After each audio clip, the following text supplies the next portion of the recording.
ഇസ്രായേലിൽ നിന്ന് സ്റ്റീഫൻ ചേരുകയാണ്. സ്റ്റീഫൻ, എന്താണ് ഇപ്പോൾ ഇസ്രായേലും അതീവ സുരക്ഷയിലാണല്ലോ, അങ്ങനെയുള്ള നിർദ്ദേശം നൽകിയിട്ടുണ്ടല്ലോ, എന്താണ് ഇസ്രായേലിൽ നിന്ന് നൽകാൻ കഴിയുന്ന വിവരങ്ങൾ? താങ്കൾ എവിടെയാണുള്ളത്? ഞാൻ ഇസ്രായേലിൽ നമ്മുടെ ഗാസയായിട്ട് ചേർന്നുള്ള സ്ഥലത്താണ്.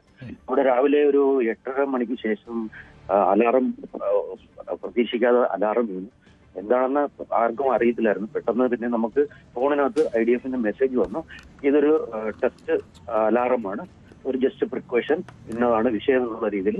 അങ്ങനെ ആണ് നമുക്ക് കിട്ടിയ ഇൻഫർമേഷൻ. പിന്നെ ഇവിടെ എല്ലാം ക്ലോസ് ചെയ്തിരിക്കുകയാണ്. പബ്ലിക് ഗ്യാതറിങ്ങും ബാക്കിയുള്ള എല്ലാം തൽക്കാലത്തേക്ക് നിർത്തി വെച്ചിരിക്കുന്നു. എയർപോർട്ട് ക്ലോസ് ചെയ്തിട്ടുണ്ട്. പിന്നെ ഇവിടെ ഇസ്രായേലിൽ ഇപ്പൊ തൽക്കാലം പ്രശ്നങ്ങളൊന്നുമില്ല. നമ്മളുടെ അടുത്ത് അത്യാവശ്യം അതിനുള്ള മാർഗനിർദ്ദേശങ്ങൾ തന്നിട്ടുണ്ട്. എല്ലാവരും അലേർട്ടായിരിക്കണം എന്നുള്ളൊരു ഇതാണ് IDF-ന്റെ ഭാഗത്തുനിന്ന് നമുക്ക് രാവിലെ കിട്ടിയ ഇൻഫർമേഷൻ. ഇങ്ങനെ ഒരു ആക്രമണം നടക്കുമെന്നുള്ള ഒരു ആശങ്ക ഉണ്ടായിരുന്നില്ലേ? എന്തായാലും ഇസ്രായേൽ ഇറാനിൽ മേൽ ആക്രമണം നടത്തുമെന്ന്, അല്ലേ? അതെ അതെ, അത് കുറച്ച് ദിവസങ്ങളായിട്ട് അതിനുള്ള തയ്യാറെടുപ്പുകൾ നടക്കുന്നതായിട്ട് നമ്മൾ ഇവിടുത്തെ ന്യൂസ് മാധ്യമങ്ങളിലൂടെയൊക്കെ നമ്മൾ കാണുന്നുണ്ടായിരുന്നു. ഇപ്പോൾ തിരിച്ചടി ഉണ്ടാകുമെന്നുള്ള ആശങ്കയുമുണ്ട്, അല്ലെ? തിരിച്ചടി ഉണ്ടാകുമെന്നുള്ള ആശങ്കയുമുണ്ട്. ഇറാനിൽ നിന്ന് ഇസ്രായേലിലേക്ക് ആക്രമണം ഉണ്ടായേക്കാമെന്ന്, അല്ലെ? ഉണ്ടായേക്കാം എന്നാണ് നമുക്ക് ഇപ്പോൾ അവർ തന്നിരിക്കുന്ന ഇൻഫർമേഷൻ. അങ്ങനെയാണ്. ഏത് സമയവും തിരിച്ച് ആക്രമണം ഉണ്ടാകാം. അതിനുള്ള തയ്യാറെടുപ്പുകൾ നമ്മൾ നടത്തണമെന്നാണ് അവിടെ നിന്ന് കിട്ടിയിരിക്കുന്ന ഈ നിർദ്ദേശം. നിലവിലിപ്പോ ഇവിടുത്തെ എല്ലാം സാധാരണ നിലയിൽ തന്നെയാണ്. ഇന്നിവിടെ അവധിയാണ്, ശബാത്താണ്. എല്ലാ ജനങ്ങളും ആരും പരിഭ്രാന്തരല്ല. എല്ലാവരും വളരെ സേഫാണ്. ആർക്കും പ്രശ്നങ്ങളൊന്നുമില്ല. എല്ലാവരും വളരെ അവിടുത്തെ നിർദ്ദേശങ്ങളെല്ലാം പാലിച്ച് എല്ലാവരും മുന്നോട്ട് പോകുന്നുണ്ട്. ഈ ബങ്കറിലേക്ക് മാറണം എന്നുള്ള കാര്യം അങ്ങനെ നിർദ്ദേശം നൽകിയിട്ടുണ്ടോ? സുരക്ഷിത സ്ഥാനങ്ങളിലേക്ക് മാറണമെന്ന്?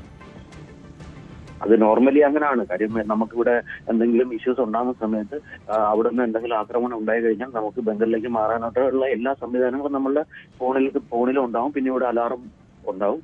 അത് നമുക്ക് മാറാനായിട്ട് നമുക്ക് അത്യാവശ്യ സമയവും കിട്ടാറുണ്ട്. വിമാനത്താവളങ്ങൾ അടച്ചിട്ടുണ്ട്, അല്ലേ? അതെ, വിമാനത്താവളങ്ങൾ അടച്ചിട്ടുണ്ട്.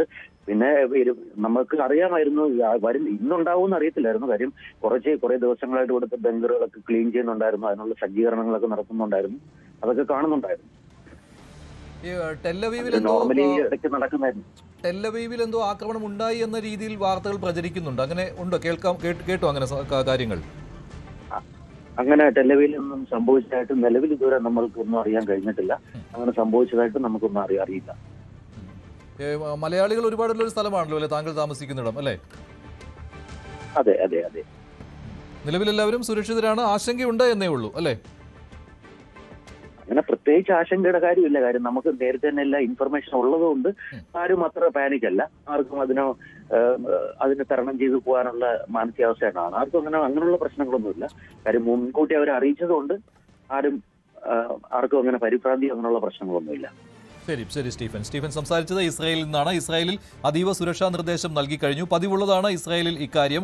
സുരക്ഷാ കാര്യങ്ങളിൽ അതീവ ശ്രദ്ധാലുക്കൾ, അതീവ സജ്ജീകരണങ്ങൾ ഉള്ള ഒരു രാജ്യം കൂടിയാണ് ഇസ്രായേൽ. അതിനാൽ തന്നെ ജനങ്ങൾക്ക് മുൻകൂട്ടി സുരക്ഷാ നിർദ്ദേശങ്ങൾ നൽകി കഴിഞ്ഞു. ഇറാനിൽ നിന്ന് ഏത് സമയവും ആക്രമണം ഉണ്ടാകും, തിരിച്ചടി ഉണ്ടാകും എന്നുള്ള കാര്യം ഇസ്രായേൽ പ്രതീക്ഷിക്കുകയാണ്. മിസൈൽ ആക്രമണം ഉണ്ടാകും എന്നുള്ള കാര്യം ഇസ്രായേൽ പ്രതീക്ഷിക്കുന്നുണ്ട്. അതിനാൽ തന്നെയാണ് സുരക്ഷാ നിർദ്ദേശങ്ങൾ നൽകിയിരിക്കുന്നത്. ഇസ്രായേലിൽ എല്ലായിടത്തും സുരക്ഷാ നിർദ്ദേശം നൽകി. കൂടുതൽ വാർത്തകൾക്ക് News 18 Keralam YouTube channel subscribe ചെയ്യുക.